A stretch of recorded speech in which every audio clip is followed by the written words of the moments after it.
अर्जुन युद्ध के मैदान में अपने रिश्तेदारों और प्रियजनों को खोने के भय से ग्रस्त थे और वह युद्ध से पीछे हटने की सोच रहे थे।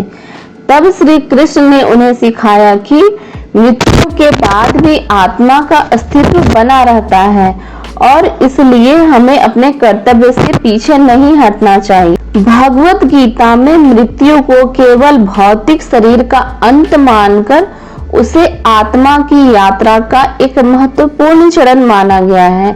गीता के दर्शन के अनुसार मनुष्य का उद्देश्य आत्मा की शुद्धि और परमात्मा की प्राप्ति है, न कि केवल भौतिक संसार के सुख दुख में उलझे रहना। जीवन मृत्यु का चक्र आत्मा के आध्यात्मिक विकास के लिए आवश्यक है और इस चक्र से बाहर निकलने का मार्ग भगवान की भक्ति और कर्म योग से होता है। भगवत गीता के अध्याय 2 में भगवान श्री कृष्ण ने अर्जुन को आत्मा की अविनाशी और शरीर की नश्वरता के बारे में ज्ञान दिया।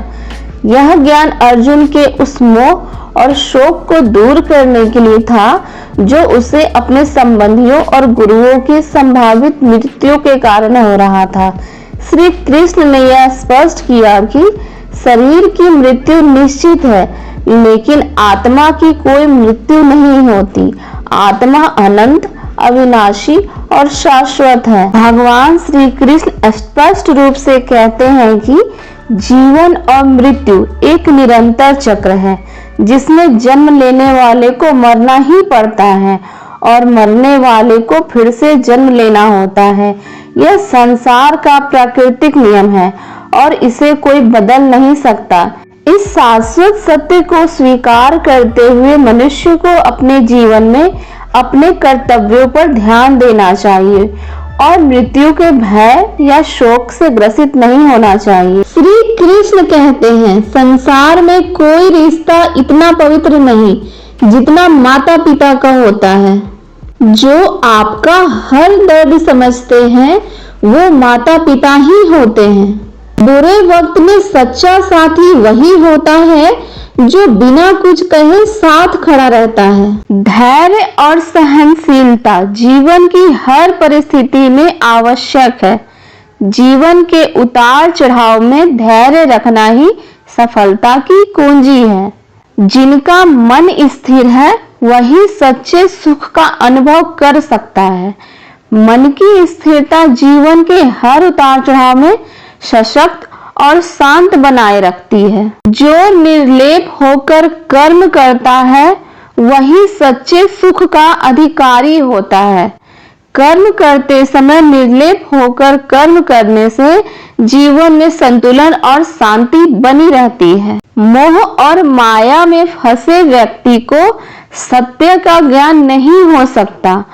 मोह माया से मुक्ति पाने से हमें जीवन का सच्चा अर्थ समझ में आता है। जैसे पुराने कपड़े बदलकर नए कपड़े धारण किए जाते हैं, वैसे ही आत्मा पुराने शरीर को छोड़कर नया शरीर धारण करती है।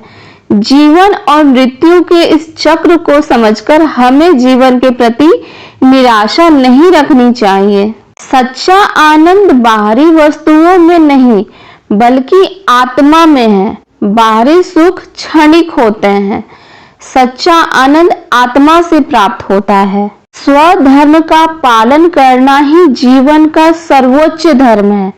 अपने कर्तव्यों का पालन करना जीवन के हर उतार चढ़ाव में हमें सही दिशा प्रदान करता है। कर्म करते समय असफलता से मत डरो, क्योंकि असफलता भी सफलता की ओर बढ़ाने का एक कदम है। असफलता से डरने की बजाय उसे सीख के रूप में लेना चाहिए। जो व्यक्ति मुझ पर पूर्ण विश्वास करता है उससे जीवन के किसी भी उतार चढ़ाव का भय नहीं होता। ईश्वर पर विश्वास रखने से हर स्थिति में मन को शांति और स्थिरता मिलती है। श्री कृष्ण कहते हैं, हर आलोचना एक अवसर है खुद को और निखारने का।